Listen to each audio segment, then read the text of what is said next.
할렐루야, 주님을 찬양합니다. 오늘 하나님의 능력이 나의 능력이 되는 비결이라는 제목으로 다윗이 쓴 시편 18편 말씀.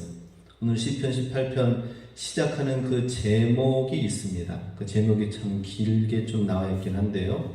그 안에 언제 어떤 때에 쓰여진 시인가 나와 있습니다. 여호와께서 다윗을 그 모든 원수들의 손에서와 사울의 손에서 건져주신 날에 다윗이 이 노래의 말로 여호와께 아뢰어 이르되.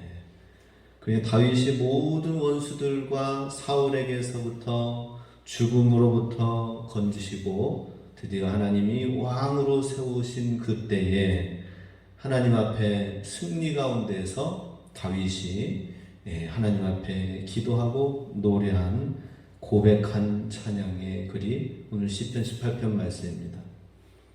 이 글은 그러니까 이미 승리 가운데에서 하나님은 어떤 분이신지를 노래하고 또 그가 얼마나 어떤 그동안에 힘들고 어려운 시간들이 있었는지를 다시 돌아보는 시간들, 거기에 하나님께서 어떻게 초자연적으로 개입하셔서 승리하게 하셨는지 그것을 고백하게 하는데요.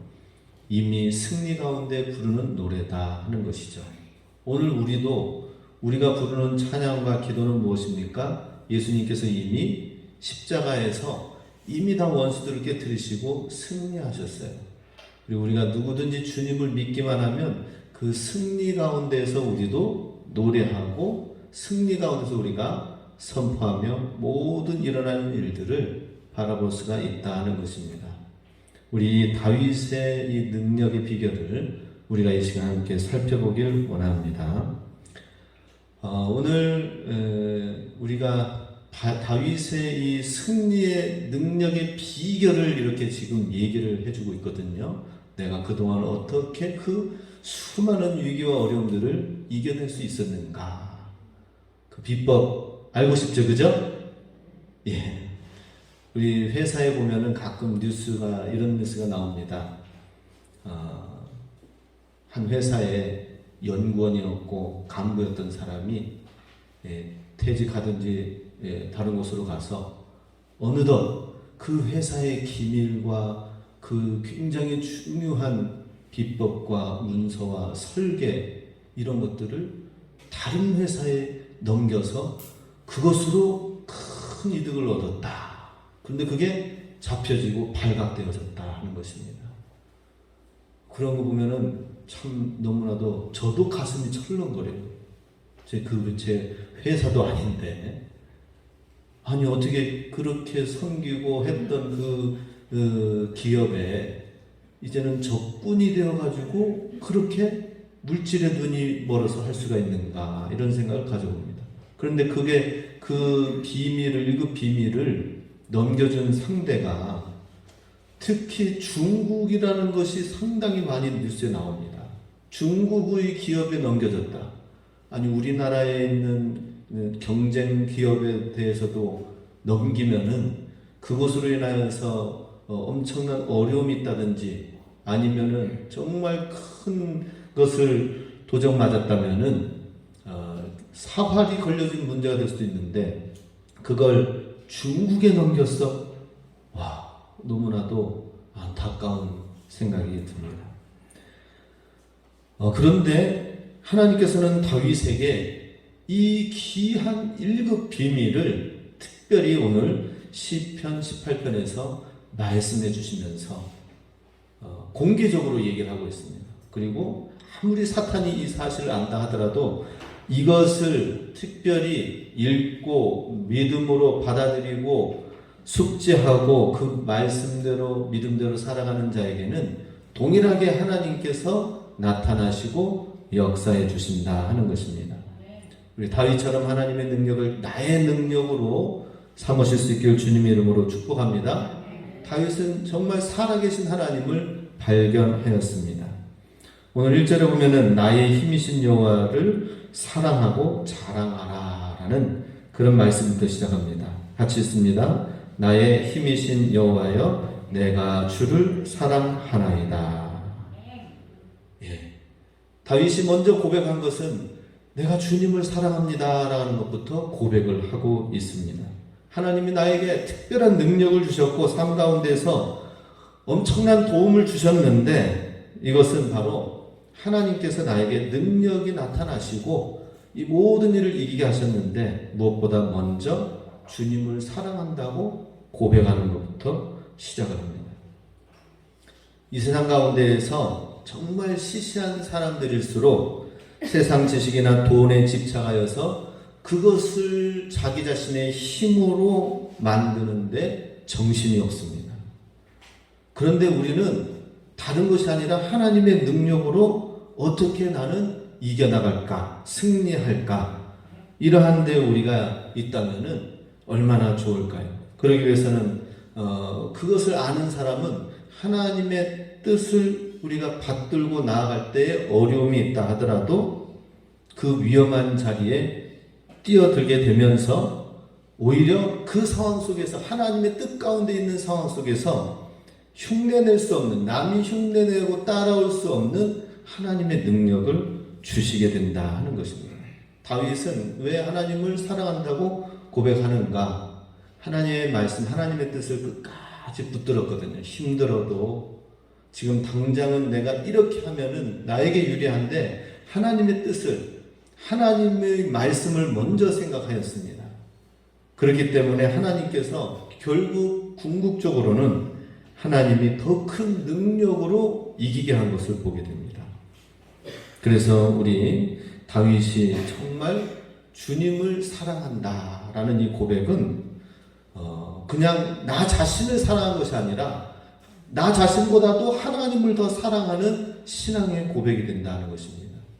나 자신을 사랑하면은 다른 게 안 보입니다. 무조건 내 중심적으로 해서 모든 것이 보이죠. 그런데 주님을 사랑하는 마음으로 우리가 모든 사물과 일들을 본다면은 그것은 하나님께서 우리에게 베풀으시는 놀라운 능력을 더욱더 얻게 할 것이다 하는 것입니다.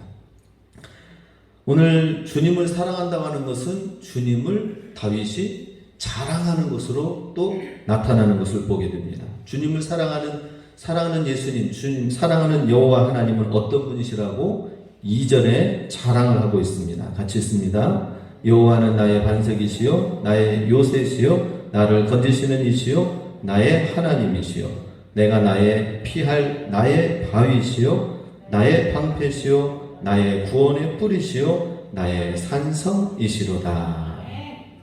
다윗이 하나님을 사랑하는데 이 사랑하는 하나님을 나타내고 자랑하고 싶어요. 하나님이 나에게 어떤 분이셨는지 자랑하고 싶은 거예요.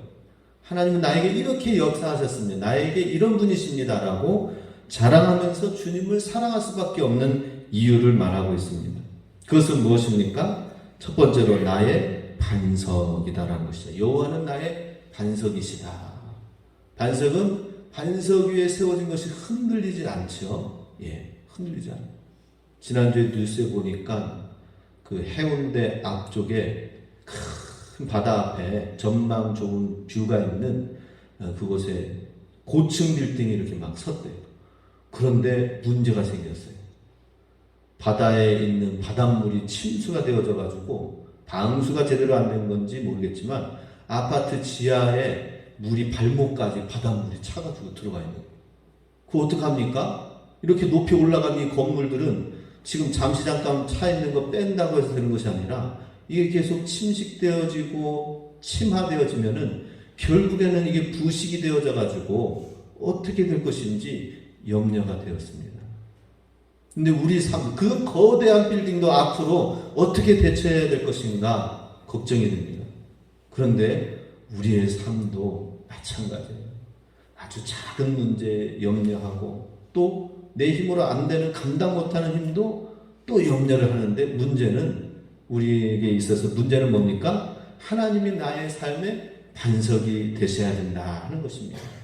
하나님이 나의 삶의 반석이 되신다면 하나님께서 바다의 경계를 정하셨어요. 바닷물아 너는 여기까지만 파도치고 더 넘어오지 말라 라고 말씀하셨기 때문에 바다에 모래사장이 있고 거기서 파도치면서 그 안에서만 움직이는 것입니다. 물론 가끔 해일이 일기도 하지만은 하나님이 경계선을 정하셨어요. 바다는 이 경계선 안에 머물러 있으라라고 한 거예요. 하나님의 권위와 권능입니다. 마찬가지로 여호와는 나의 반석이다라고 하는 것은 무엇입니까? 어떤 삶의 파도와 물살이 넘어온다 하더라도 하나님께서 이 선 이상은 넘어오지 말라라고 하나님이 말씀하시고 하나님이 명령하시는 삶. 할렐루야. 하나님 여호와는 나의 반석이심을 믿으시기 바랍니다. 정말 물이 가득 차 올라오는 그 정도까지 되었을 때에도 어떻게 손을 쓸 수가 없잖아요. 그런데 중요한 것은 하나님이 거기까지만 오고 멈춰라 라고 하는 것이죠. 다윗이 쫓김을 당했을 때 사울이 그냥 막 다윗을 잡으려고 바로 코앞에까지 왔어요. 이제는 죽게 되는구나 하였을 때에 이제는 손을 쓸 수가 없는 그 상황 가운데까지 임박해 있었습니다. 근데 이게 웬일입니까? 갑자기 부하가 전령이 와가지고 사울에게 얘기합니다. 사울 임금님, 지금 저쪽 반대편에서 블레셋이 쳐들어와가지고 지금 성읍에 있는 것들을, 가족들과 재산들을 위협하고 지금 코앞에까지 다가왔다고 합니다. 블레셋이 지금 쳐들어왔다고 합니다. 라고 하니까 지금 다윗을 바로 앞에서 죽일 수도 있는데 더 급한 일이 발등에 떨어지게 된 거예요. 그 앞에서 하나님께서 반석이 되신 거죠. 다윗에게 너는 여기까지만 있어라 라고 하는 것이죠. 왜 하필이면은 그때 블레셋이 쳐들어왔는가? 바로 코앞에서 다윗을 죽일 수도 있었는데, 근데 하나님께서 바로 반석이 되신다 하는 것입니다. 다윗의 반석. 우리도 하나님이 우리의 반석이 되셔야 됩니다. 또 두 번째, 하나님은 나의 요새시다 라고 하는 것입니다. 하나님이 나의 피할 안전한 피난처가 되신다 라고 하는 것이죠. 아무리 비바람이 몰아쳐도 우리가 정말 그 유리 강품 안에 아늑한 곳에 숙소에 우리가 있다면은, 머물러 있다면은 비바람이 쳐도 커피 한 잔의 여유를 가지고 그 태풍을 바라볼 것입니다. 하나님께서 우리의 요새가 되십니다. 예수님 안에 거하고 하나님 말씀 안에 거하는 것이 바로 그것이에요.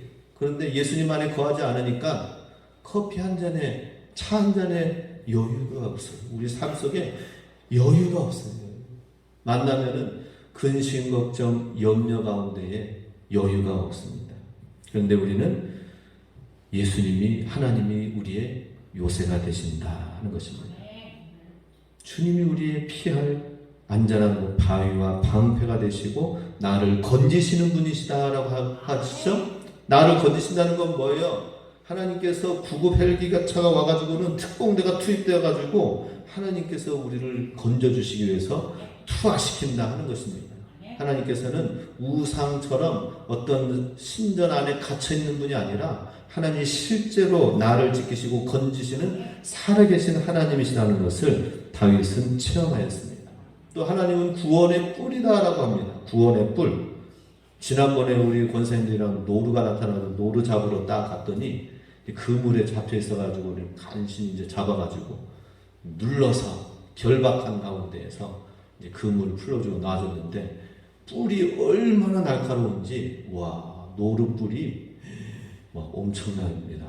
그거 잘못 했다가는 와, 엄청 날카롭더라고요. 예. 사슴과 노루도 온순하게 풀을 뜯어먹는 것 같지만 하나님께서 뿔을 주셨어요. 위험할 때에 너는 아무런 공격할 어떤 것이 없지 않느냐, 너에겐 뿔을 주겠다라고 하는 것입니다. 그런데 하나님께서 우리에게, 연약한 우리에게 구원의 뿔이 되신다라고 하는 거예요. 그 뿔은 사자도 뿔에 받치면 위험해서 도망가려고 합니다.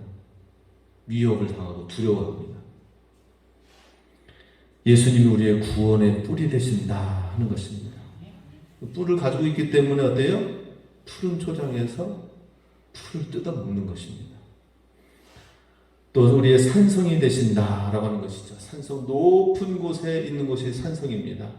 예, 적들이 와서 공격하고 싶어도 너무 높은 산성이 있기 때문에 공격을 하지 못하고 머물러 있고 주변을 맴도는 그 정도. 적들이 와가지고 그냥 쳐다만 볼 뿐 오지 못하는 것, 범접하지 못하는 것.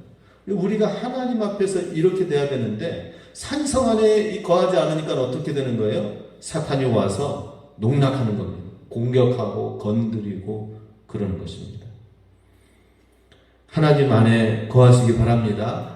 하나님을 분명히 우리가 믿는 믿음의 이 능력의 비결을 우리가 배워야 될 것입니다. 그것은 또 무엇인가? 그것은 위기 속에서 다윗은 믿음의 기도를 하였다 하는 것입니다.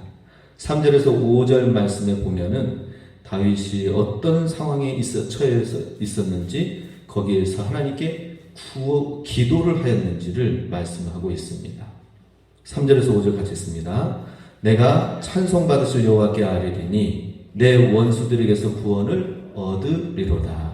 사망의 줄이 나를 얽고 불의의 창수가 나를 두렵게 하였으며 스월의 줄이 나를 두르고 사망의 올무가 내게 이르렀도다. 하나님께 기도합니다. 근데 기도하는데 어떻게 기도합니까? 3절에 내가 찬송받으실 하나님께 기도합니다. 왜 찬송받으실 하나님께 아뢰며 기도한다고 하는 거예요? 바로 이러한 어려움, 이 정도로 위험한 가운데서 나를 구원해 주시고 나의 기도에 응답해 주셨기 때문에 라는 것이죠. 어느 정도의 위험이었습니까? 사망의 줄이 나를 얽어서 불의의 창수가 나를 두렵게 하였고 스월의 줄이 나를 두르고. 그러니 이것은 이제 마치 물고기가 그물에 묶여가지고 숨도 제대로 못 쉬면서 깔딱깔딱거리면서 있을 때에 사람이 그걸 가지고 발견해가지고 잡아서 그물을 끊어가지고 간신히 놔주는, 사람에 의해서 발견되지 않으면은 그물에 그냥 폐그물에 의해 가지고 죽을 수밖에 없는, 그런 시간이 지나면 죽을 수밖에 없는 그런 존재, 무능한 상태. 그것이 다윗이었는데 바로 그런 상황 속에서 주님이 나의 기도에 응답하여 주셨다라고 하는 것입니다. 우리가 기도하면은 그런 상황 가운데서도 우리가 시간이 지나면 지날수록 결국에는 우리가 멸망할 수밖에 없는 그런 상황 속에 있었는데 하나님께서는 기도에 들으시고 응답하셔서 구원해 주신다는 것입니다. 우리에게는 기도하면은 들으시는 하나님이 계시는 걸 믿으시기 바랍니다. 힘들고 어려울 때 하나님께 기도하세요. 네, 근데 기도하러 많이들 안 오시는 것 같아요. 성전에. 네, 기도하러 오시기 바랍니다. 별로 힘든 일이 없으신 것 같아요. 그럼 감사하죠. 그러나 힘들고 어려울 때도 기도 하나 안 하면 안 되죠. 왜냐? 하나님은 나는 가만히 있으면은 멸망하고 그 물속에 수월의 그 사망의 줄에 얽혀서 창수에 결국에는 떠내려가고 죽을 수밖에 없는 존재다 하는 것입니다. 우리 역사 가운데 참으로 안타까운 순간의 시간들이 있었습니다. 병자 호란이라고 있어요. 남한산성에서 쫓겨가지고 인조 왕과 신하들과 백성들이 그 산성에 갇혀서 쳐들어왔을 때에 결국에는 이 중국에서 이렇게 쳐들어온 이 상황 속에서 어떻게 할 것인가? 백성들은 지금 이 겨울에 추위 가운데 굶어 죽고 또 싸우느라 죽고 그러는데 어떻게 할 것인가에 지금 기로에 서 있었습니다. 그래서 남한산성에서 초라하지만 어전 회의가 열려졌습니다. 우왕좌왕하는 상황 가운데 결론을 내리지 못하고 있었습니다. 그것은 지금 이 위기 현실을 가장 현실에 맞게끔 풀어서 이 위기를 좀 아쉽지만 항복하고 성문을 개방해서 백성들이 지금 이 갇혀가지고 죽어가는 것을 어떻게 해서든지 길이라도 털 수 있도록 해서 백성들이 살게 하셔야 됩니다 라고 최명길의 주화론이 있었고, 반대편 신하에서는 어떤 일이 있었느냐? 죽고 말지언정 지고불변의 가치, 임금이기를 포기하고 항복한다면은 우리 신하들은 차라리 나를 넘고 나를 밟고 넘어가십시오. 절대 항복해서는 안 됩니다 하면서 자존심을 내거는 신하들, 김상원의 척화론이 있었습니다. 이 주화론과 척화론이 대등하게 싸워가지고 신하들이 백성들을 위해야 됩니다. 체면 버리고 가셔야 됩니다. 안 됩니다. 체면 붙들고 끝까지 차라리 우리가 죽을지언정 하면서 그랬습니다.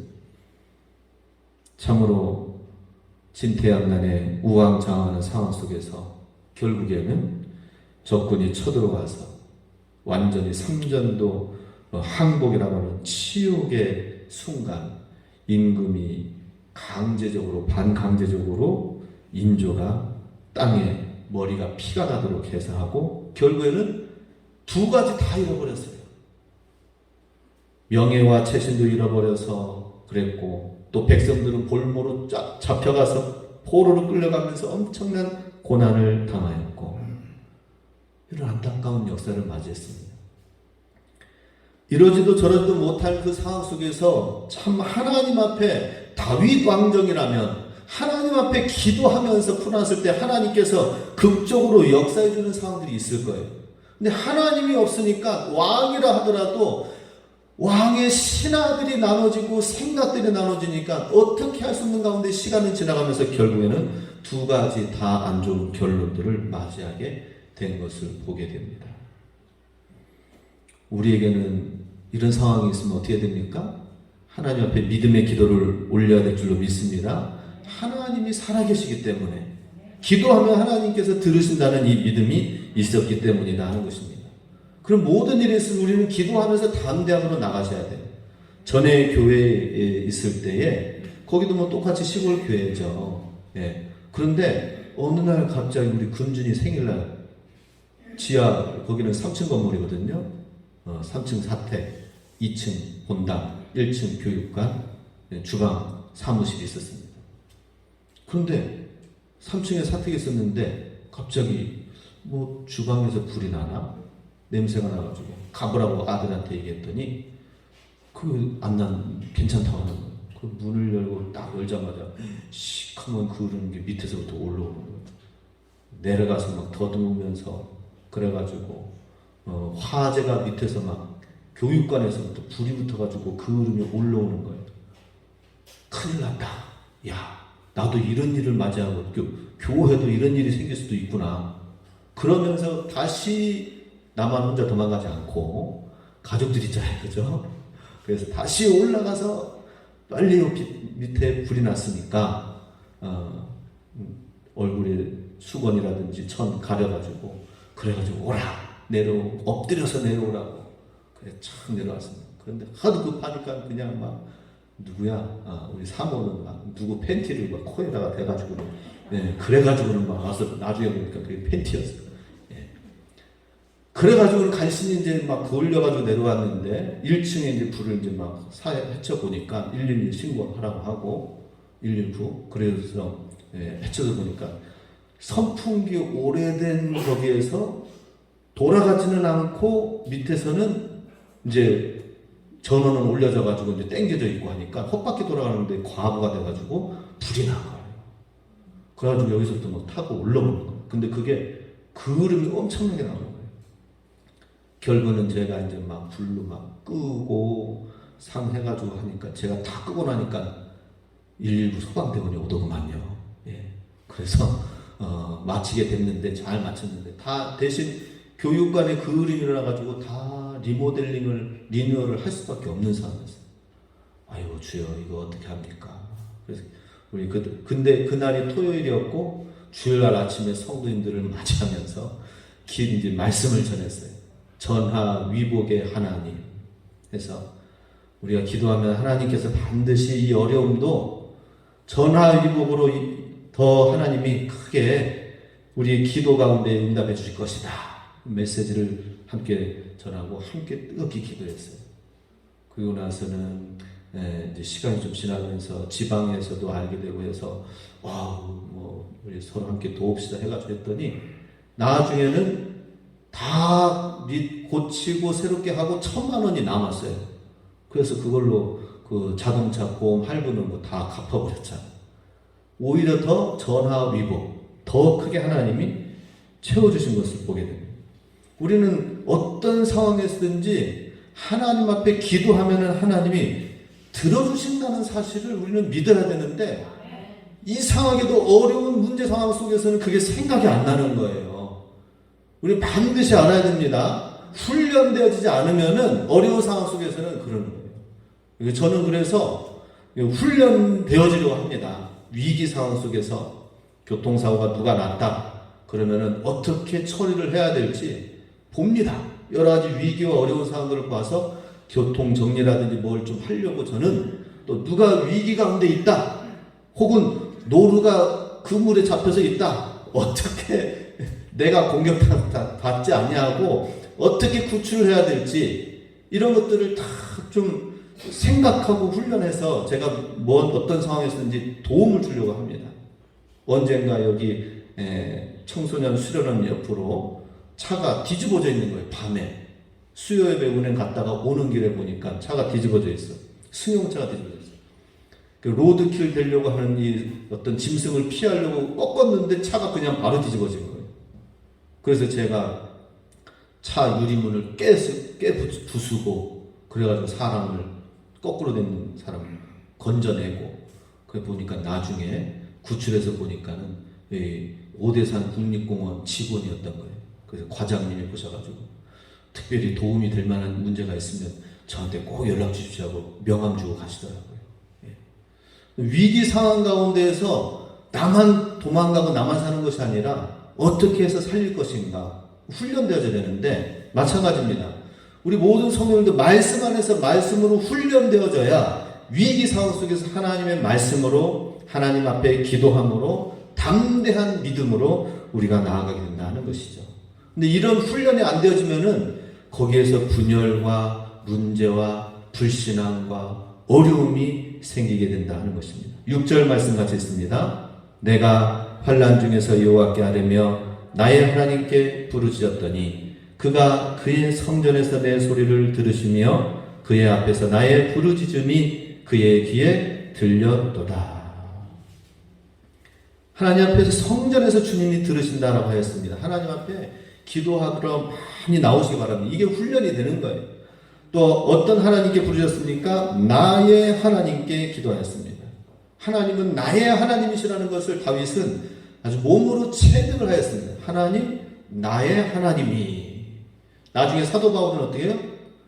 사도 바울도 나의 하나님이 너를 도우시고 너를 함께 할 것이다 라고 하면서 나의 하나님이라고 합니다.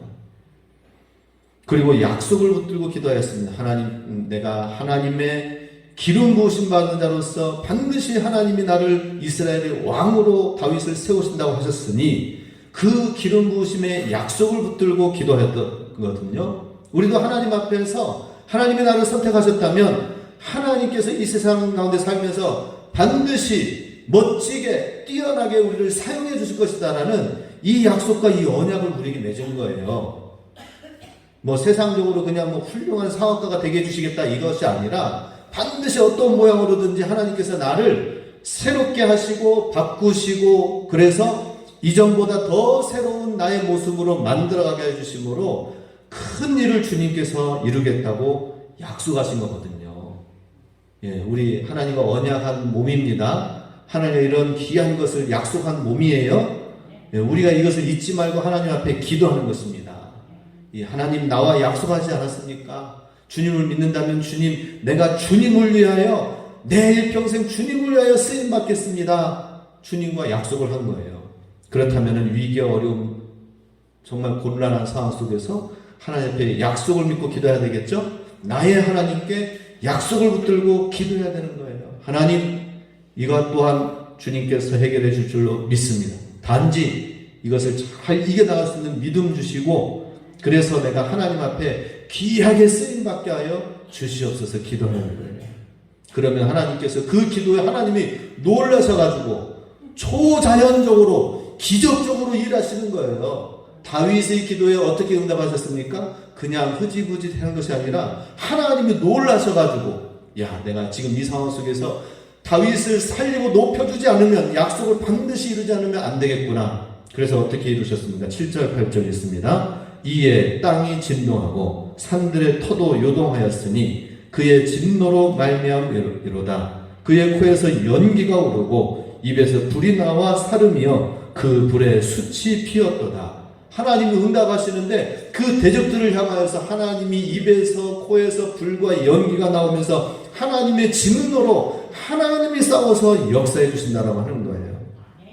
9절에서 11절도 보면은 그가 또 하늘을 들이우시고 강림하시니 그의 발 아래는 어두캄캄하도다. 구름을 타고 다니시며 바람 날개를 타고 높이 솟아오르셨도다. 그가 흑암을 그의 숨는 곳으로 삼으사 장막같이 자기를 두르게 하시며 곧 물의 흑암과 공중의 빽빽한 구름으로 그리하시도다. 적군의 진영 가운데서는 흑암이 임하고 보이지 않고 무지한 가운데 거하게 하셔서 하나님이 그 구름 위에서 그룹들과 바람날개 천사들을 보내심으로 하나님이 그 하늘의 주권 대기권 그 위에서 하나님이 일하시고 역사하신다 하는 것입니다. 하나님이 그 지금은 전쟁이 지금 뭐 이렇게 우크라이나랑 뭐 싸우고 하지만은 지금 전쟁은 최첨단 전쟁입니다. 그래서 서로 인공위성을 쌓아올리는 이유가 뭐예요? 중국도 그렇고 미국도 그렇고 일본도 그렇고 계속 쌓아올리는 이유가 뭡니까? 여기에서 당장 요만큼 날아오는 여기에 주파수를 보내가지고 그래가지고 레이저 주파수에 걸려서 어느 정도까지 가까이 오면은 방어할 수 있는 그런 기술이 아니라 아예 쌓아 올려지면은 하늘에서 인공위성이 이미 발견하고 대처할 수 있도록 하게 하는 거예요. 인공위성 싸움입니다. 하늘 위에서 싸움. 우리도 마찬가지입니다. 하나님께서 구름 위에서 하늘 위에서 먼저 우리를 위해서 일하시고 역사하신다 하는 것입니다. 언제? 우리가 믿음의 기도를 할 때에 초자연적인 역사를 한다는 것입니다. 그런데 이런 초자연적인 역사가 초대교회도 그렇고 사도 바울 때도 그렇고 지금 오늘날에도 그렇고 특별히 초자연적인 기도의 응답의 역사가 많이 나타난 곳이 있습니다. 그것은 바로 하나님의 영적인 치열한 최전방 지역에 하나님의 특별한 기적과 기도 응답의 역사가 더 많이 나타나는 것을 보게 됩니다. 그래서 우리 선교사님들의 사역 가운데 현장 가운데에 정말 기적적인 일들이 많이 있어요. 중국 공안이 와가지고 잡으러 오려고 하는데 그런데 공안이 여기서 왔는데 이상하게 앞에서 마당에서 그걸 보게끔 하시고 우연찮게 그냥 지나가게끔 나온 다음에 공안이 이제 집안 건물로 들어가게 해가지고 다 수색을 해도 선교사님을 찾지 못하게 하고 그런 일들을 많이 경험해요. 하나님께서 초자연적으로 최전방 지역 선교지에 역사하시는데 그러고 보니까는 우상 숭배하고 있는 이 오대산 이 지역이 최전방 지역이에요. 아이고 최전방 지역이니까 저 후방으로 빨리 가야 되겠네. 가실 분은 가시기 바랍니다. 그런데 최전방 지역에 있는 그곳에서 하나님의 놀라운 은혜와 능력과 기적의 역사가 더 많이 나타난다는 거예요. 하나님을 더 풍성하게 누리고 하나님을 더 체험하고 하나님을 더 알게 된다는 거예요. 후방에 가면은 어떻게 됩니까? 하나님 모르는 거예요. 다윗이 후방에 있을 동안에 어떻게 되는 거예요? 타락하는 거예요. 다윗이 후방에 있을 때, 뒷전에 있을 때에는 다윗이 타락하였습니다. 우리 최전방 가운데서 하나님의 놀라운 기적의 응답을 이루실 수 있길 바랍니다. 마지막으로 우리 세 번째 쭉 넘어가서 19절 말씀을 보면은 나를 넓은 곳으로 인도하시고 나를 기뻐하심으로 나를 구원하셨도다. 하나님께서 구원하셔서 기도응답하셔서 우리를 이끄시는 곳은 어떤 곳입니까? 넓은 곳이다라고 하는 것이죠. 넓은 곳. 자, 이 넓은 곳은 어떤 곳이냐? 세 번째로 하나님의 말씀을 따르면은 주님이 인도하시는 곳이 넓은 곳이 된다 하는 것입니다. 사실 다윗은 원수들에 의해서 쫓김을 당하고 광야로 메마른 땅으로 갔어요. 그런데 나중에는 하나님께서 가장 넓은 곳으로 이스라엘 전체 모든 신임을 받고 왕의 자리까지 오게 된 것을 보게 됩니다. 그러니 우리는 하나님 말씀을 따라 나아갈 때에 하나님이 이끄시는 넓은 곳이 결국에는 나오는데 처음에는 좀 비좁고 힘들어요.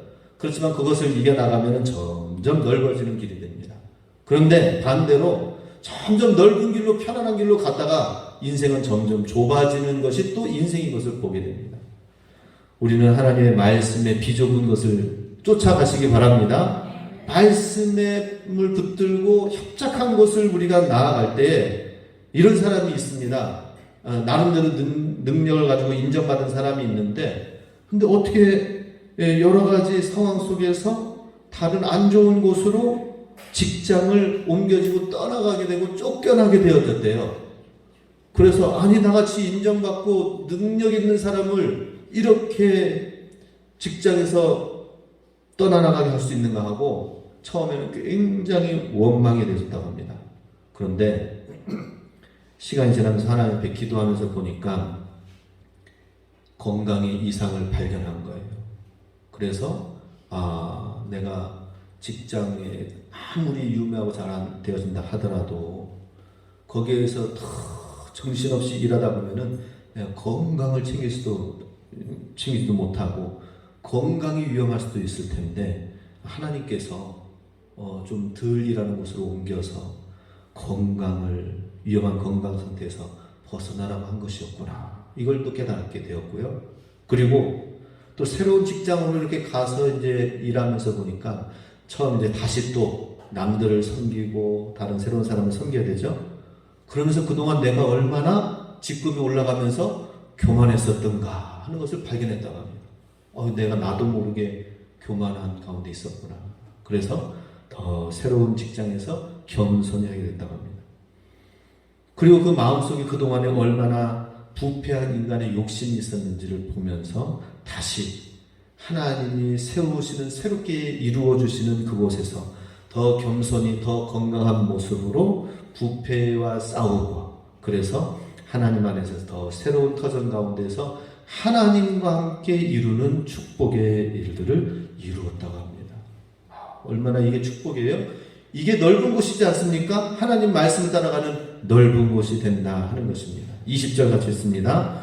여호와께서 내 의를 따라 상 주시며 내 손에 깨끗함을 따라 내게 갚으셨으니 21, 22절 이는 내가 여호와의 도를 지키고 악하게 내 하나님을 떠나지 아니하였으며 그의 모든 규례가 내 앞에서 있고 내게서 그의 율례를 버리지 아니하였음이로다. 예. 자, 하나님께서 이렇게 주님의 말씀의 도를 따라가게 될 때에 하나님이 이끄시는 곳은 넓은 곳이다. 축복의 장소로 마침내 이끌어 주신다 하는 것입니다.